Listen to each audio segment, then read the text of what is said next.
Bom dia, boa tarde, boa noite, queridos. Tudo bem com vocês? Espero que sim, tá? Então, na aula de hoje, a gente viu nas anteriores tipos de introdução, a maneira como introduz um tema, quais são as partes inerentes a essa introdução. E agora a gente vai ver como a gente faz um desenvolvimento, que vocês já sabem que a gente chama de D1, primeiro desenvolvimento, e D2, segundo desenvolvimento, tá? Do texto dissertativo argumentativo. Vamos relembrar que na introdução a gente tem que ter a tese, que é a ideia principal. Eu tenho que problematizar essa tese. Eu tenho que ter pelo menos duas problematizações, porque uma delas vai ficar no D1 e uma delas vai ficar no D2. Eu tenho que ter a contextualização. A gente já aprendeu a contextualizar. Falta a gente praticar. Eu vou conversar com isso com vocês depois. Contextualizar e a frase de efeito, que é aquela frase de acabamento, ok? Então, vamos lá. A gente tem aqui, tá? A estrutura de 2 ou 3 parágrafos. Eu sempre faço com 2. Sim, é o mais comum fazer com 2, tá? Parágrafos. Porque se eu fizer com 3, eu tenho que ter 3 problematizações na introdução, né? Porque uma problematização fica em cada um dos parágrafos de desenvolvimento, na ordem em que eles foram inseridos na introdução, tá? Uma ideia por parágrafo, ou seja, uma problematização por parágrafo.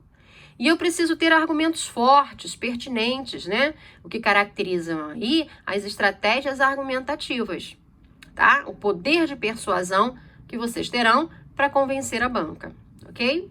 E aí vem assim, eu coloquei para vocês como distribuir os parágrafos, tá?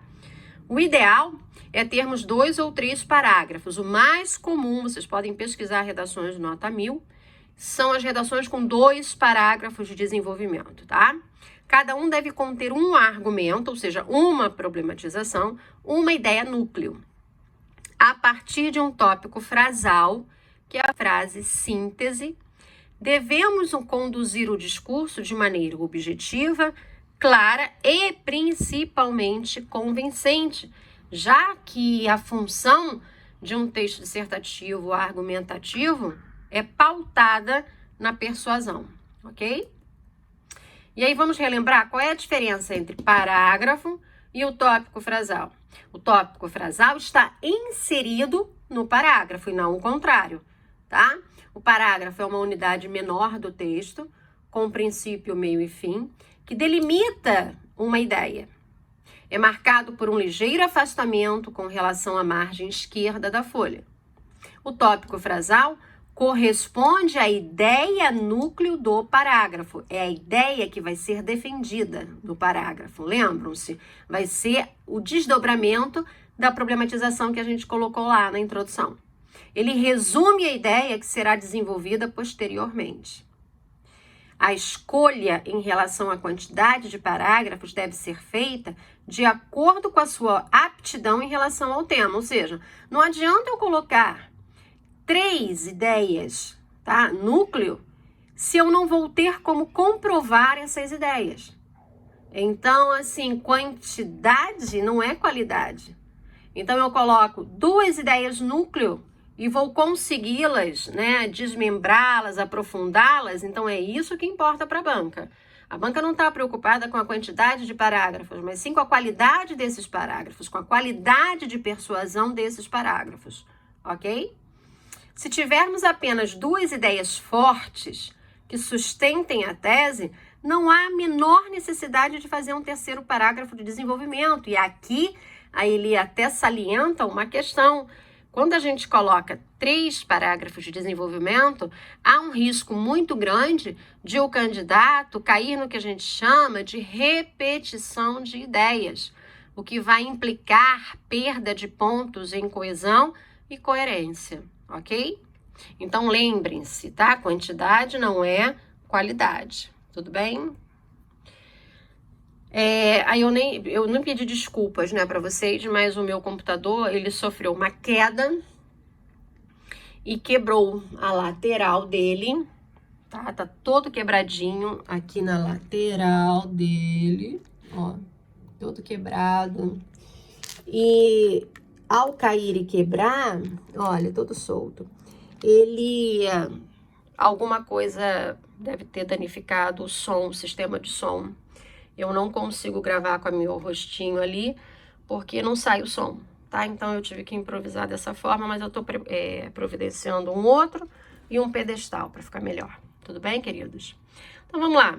A parte da argumentação, que é de suma importância, porque o texto é dissertativo argumentativo.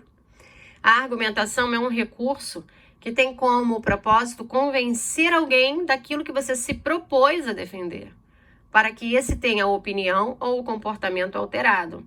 Então, muita gente muda de opinião baseado naquilo que ele lê, né? Poxa, eu não pensava assim, mas como essa pessoa colocou, escreveu, nossa, eu entendi os motivos, eu entendi os argumentos e ele comprovou com argumentos, tá?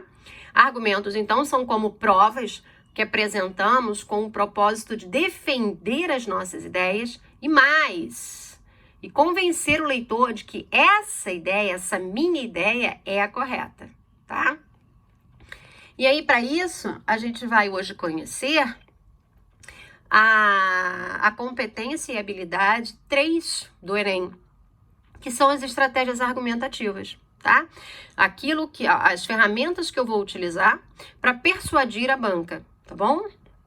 Para convencer a banca acerca daquilo que eu me propus a argumentar, a falar, a defender.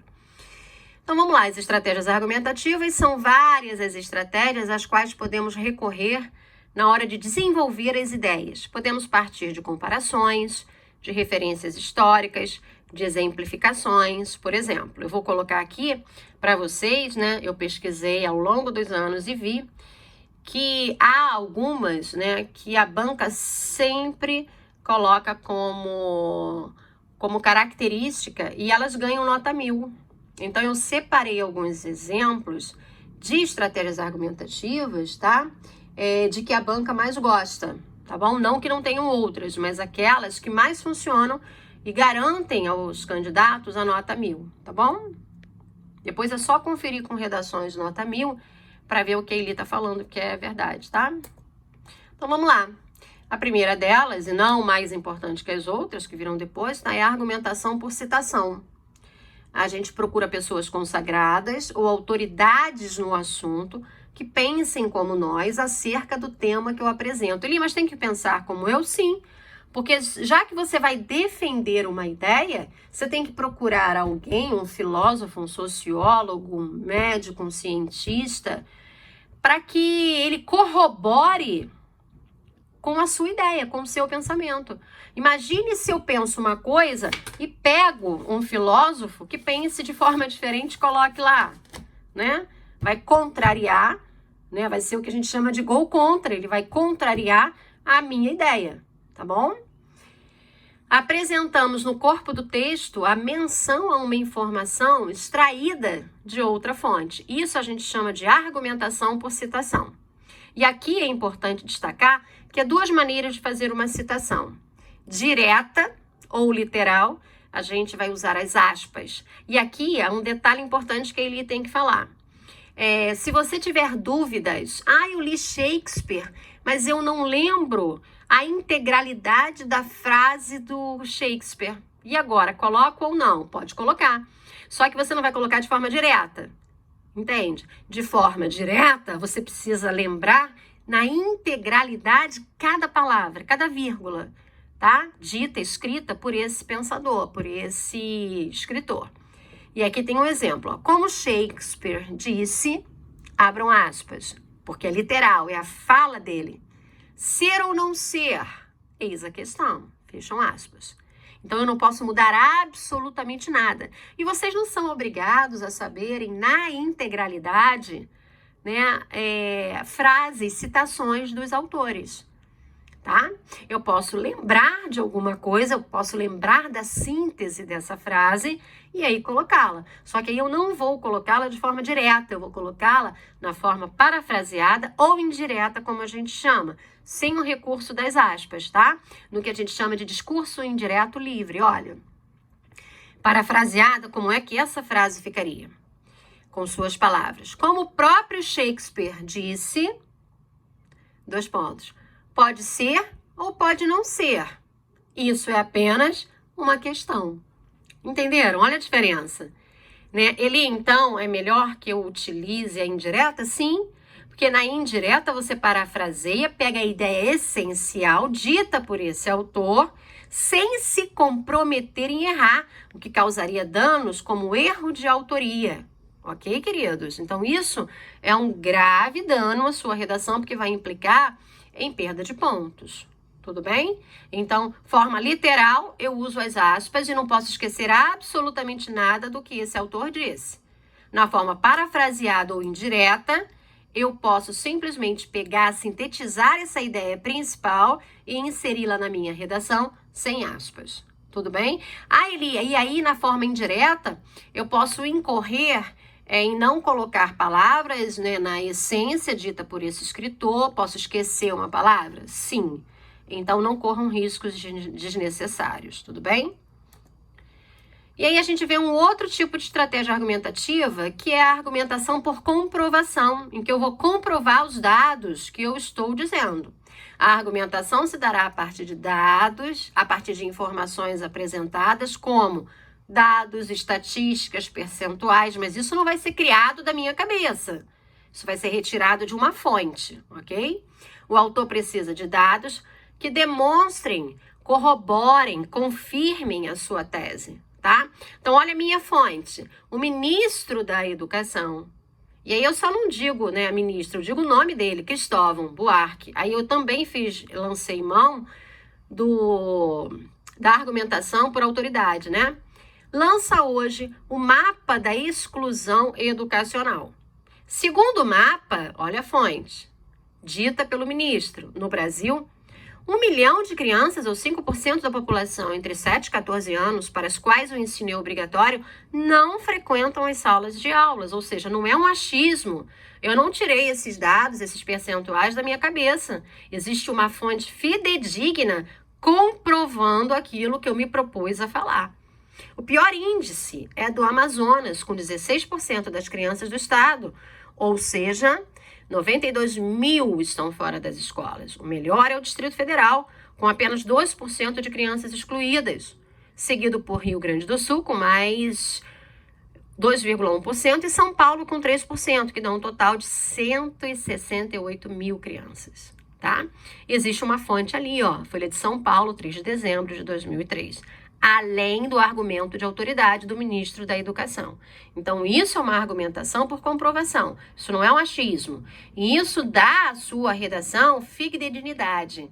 Ou seja, a banca lê e fala, nossa, esse cara realmente leu, sabe, se aprofundou sobre esse tema e colocou aqui algo que é irrefutável. Ok, queridos? A argumentação por raciocínio lógico. Esse aqui é muito legal e o mais comum, tá? Porque ele trabalha com uma relação de causa e efeito. Eu falo e eu comprovo numa relação lógica, tá? É um recurso muito utilizado para demonstrar que uma conclusão afirmada no texto é necessária e não fruto de uma interpretação pessoal que pode ser contestada. Para a construção de um bom texto argumentativo, faz-se necessário o conhecimento sobre a questão proposta. Fundamentação para que seja realizada com sucesso. Então, tanto aquela argumentação por comprovação, tanto essa por raciocínio lógico, o candidato precisa dominar muito os assuntos. Eli, mas eu não sei qual é o assunto que vai ser cobrado como tema na prova de redação do Enem. Só que o Enem, para tudo indica, vai ser lá para abril ou maio do ano que vem. Olha o tempo que vocês, candidatos, podem ter para trabalhar com diversos temas, entende? Então, daqui até lá, como a gente não sabe o que vai cair, a gente vai trabalhar com vários eixos culturais, ok? Com vários eixos temáticos. Então, para a construção de um bom texto argumentativo, faz-se necessário conhecimento sobre a questão proposta, fundamentação para que seja realizada com sucesso. Aí, olha só, como é que é uma relação de causa e efeito. O fumo é o mais grave problema de saúde pública no Brasil. Isso é irrefutável, é uma relação de causa e consequência. Assim como não admitimos que os comerciantes de maconha, crack ou heroína Façam propaganda para os nossos filhos na TV. Todas as formas de publicidade do cigarro deveriam ser proibidas terminantemente, já que ele vicia. Para os desobedientes, cadeia. E existe uma fonte ali, Folha de São Paulo. Tá, gente? Então, o raciocínio lógico foi criado, pautado o cigarro é um problema de saúde pública, já comprovado pelo Ministério da Saúde. Se ele vicia, se ele causa danos à saúde, ele deveria ser proibido, assim como as outras drogas. Só que as outras drogas não são lícitas, o cigarro é lícito. E aí a indagação, por que ele é lícito se ele causa, né, problema de saúde pública? Legal, queridos? A argumentação por fatos históricos. Aqui, gente, eu queria que vocês dessem uma atenção especial e colocassem, né? Porque tem aluno que tá pegando todo esse material e tá passando para um caderno dele de redação. Isso é muito bacana, né? Porque além de ficar muito organizado para quando a gente voltar, esse cara tá lendo para passar para o papel. E isso fixa a matéria. E a argumentação por fatos históricos, então, quem tá passando bonitinho para o caderno, faz uma anotação aí, tá? Ou joga esse material para o Word, faz, né, na seção lá dos comentários, que esse aqui é o preferido das bancas. Mas por que ele? Porque ele revela à banca que o candidato tem uma visão de mundo e uma estrutura cultural muito grande. Porque ele precisa saber fatos históricos e fazer um link entre essa questão de quando aconteceu um marco na história sobre esse tema e fazer a relação desse tema lá atrás com o presente. Então, isso causa à banca, né, uma revelação de que esse candidato tem um diferencial em relação aos outros, tá? Então, marca aí que esse é o preferido das bancas, tá? Fazendo uso, olha, de sua cultura geral, os exemplos da história. Aqui a gente fala fatos históricos, mas também podem ser geográficos, tá? Uma maneira de você explicar a origem de determinados problemas ou comparar um fato atual com outro já ocorrido. Então, olha que bacana. Algo que aconteceu lá atrás, em décadas, em séculos, eu trago para o presente, tá? Fazendo uma relação entre os dois. Não é jogar simplesmente, mas estabelecer um link entre passado e presente, tá? Olha isso. A relação entre desemprego e tecnologia não é uma inovação da economia contemporânea. Já durante a Revolução Industrial, no final do século XVIII, os operários protestavam e quebravam máquinas para tentar deter o desemprego e a redução de salários que essas provocavam. Olha que interessante. Eu estou falando, né, da Revolução Industrial, no final do século XVIII, para falar da questão da relação do desemprego e tecnologia, que não é algo contemporâneo, né? É algo que já data de séculos atrás, tá? Então, isso aqui é muito importante, porque revela que o candidato pegou aquele conhecimento que ele adquiriu em história e trouxe para a realidade, fazendo um link entre passado e presente. Ok, queridos? Isso é muito bacana, tá? E aí a gente chega na argumentação por comparação. A comparação, ela deve ser usada no texto das mais diversas formas, tá? Comparando geograficamente, comparando socialmente, identificando características específicas, apontando diferenças e semelhanças, observando as diferenças culturais, sempre de acordo com a tese. Lembra? Eu não posso jogar, né, qualquer uma das estratégias argumentativas apresentadas até aqui a vocês. Eu preciso fazer com que a minha tese se relacione com o argumento que eu escolhi, tá bom? Então, olha só. A situação do desemprego nas áreas industriais brasileiras não é diferente daquela encontrada em outros centros industriais do mundo. Olha a comparação acontecendo. Onde também são procuradas alternativas frente à elevação do contingente de desempregados. Eu estou estabelecendo uma argumentação por comparação em áreas industriais, né, encontradas em centros industriais de diferentes partes do mundo. Ok, queridos? Isso é muito bacana, tá? E a argumentação por refutação, por questionamentos, né? Eu vou questionar os valores. Eu vou buscar ângulos de uma questão praticamente fechada e trazer para que a banca reflita sobre esse meu posicionamento. Ou seja, sair do lugar comum, do senso comum, claro, sem discordar pelo absurdo, certo? Mas através de uma ideia que consiga sustentar e mais comprová-la. Podemos, entretanto, duvidar dessa afirmação. A economia norte-americana, centro da Revolução Tecnológica dos anos 90, registrou nesse período índices historicamente baixos de desemprego, o que contradiz o binômio tecnologia e desemprego. Observe que ele quer levantar, né, a questão de tecnologia e desemprego, né, dizendo que isso contradiz esse binômio, mas trazendo lá de trás, tá, uma afirmação de que a economia norte-americana, que é o centro da Revolução Tecnológica dos anos 90, registrou nesse período índices historicamente baixos de desempregos. Ou seja, ele está querendo contradizer, dizendo, se a tecnologia, né, que é algo da contemporaneidade, traria mais empregos, eu estou contradizendo isso, porque quando a tecnologia chegou, ela tirou muitas pessoas do mercado de trabalho, tá? Então, aqui é uma refutação, eu estou refutando e tentando comprovar isso com elementos que já aconteceram anteriormente, tá? E você observa que eu refuto e eu ainda faço uma comprovação, tá? Uma comparação também. E aqui, vamos prestar bastante atenção. Esses são todas as estratégias argumentativas? Não, queridos, não.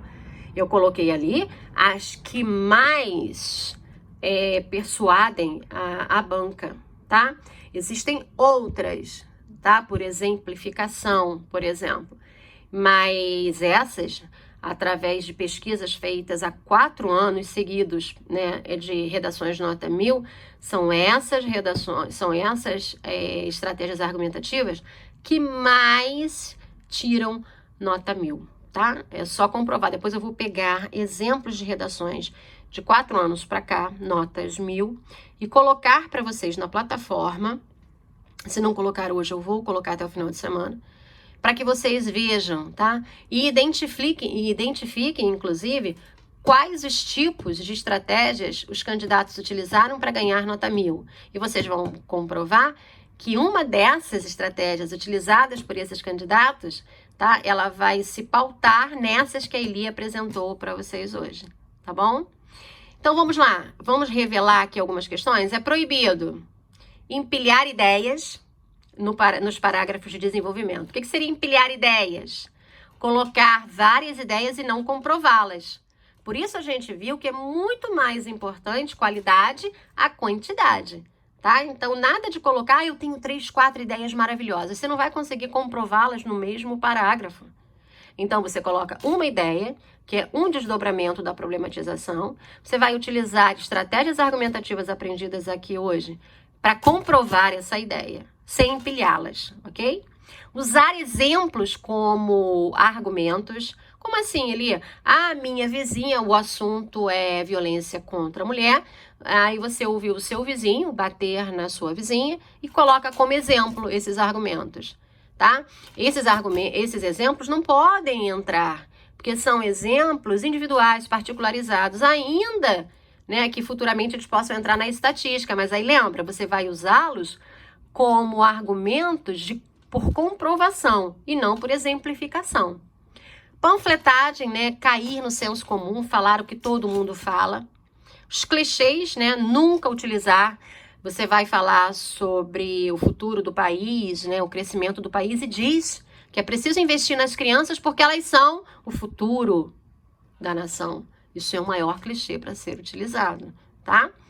A linguagem oral, as marcas de oralidade, né, são terminantemente proibidas nos textos que se pretendem dissertativos argumentativos. Não utilizar redundância e repetição de palavras, a redundância, né, que são subir para cima, descer para baixo, tá? Que dificilmente alguém coloca, mas é importante frisar aqui para vocês, tá? E fuga ao tema. Não é a fuga do tema, é fuga ao tema. Né? Você começa falando sobre o tema, num determinado parágrafo de desenvolvimento. Quantos de vocês já não pensaram, nossa, viajei, estava falando sobre isso e acabei falando sobre aquilo? Muito cuidado, por isso que é importante fazer o brainstorm, o planejamento textual, tá? Depois fazer o esqueleto, né, desse brainstorm, colocar as principais ideias, esquematizar o que vai ficar na introdução, esquematizar o que vai ficar no D1, no D2 e na conclusão, com todos os agentes, certo, queridos? Na próxima aula, eu vou mostrar para vocês exemplos, né, feitos por mim. Tem exemplos feitos por mim que vão entrar na plataforma também hoje, de exemplos de introdução, tá? Para fixar, onde eu desmembro cada introdução de um mesmo tema, apresentando a vocês as várias possibilidades de como introduzir, que a gente viu nas aulas anteriores. Eu fiz para vocês, peguei um tema que eu vou botar na plataforma e fiz, né, 6 ou 7 tipos de introdução, cada uma referente ao tipo de introdução que eu ensinei a vocês. Vou especificar ali, nessa introdução que eu fiz, né, nessas introduções que eu fiz, o que é, tá?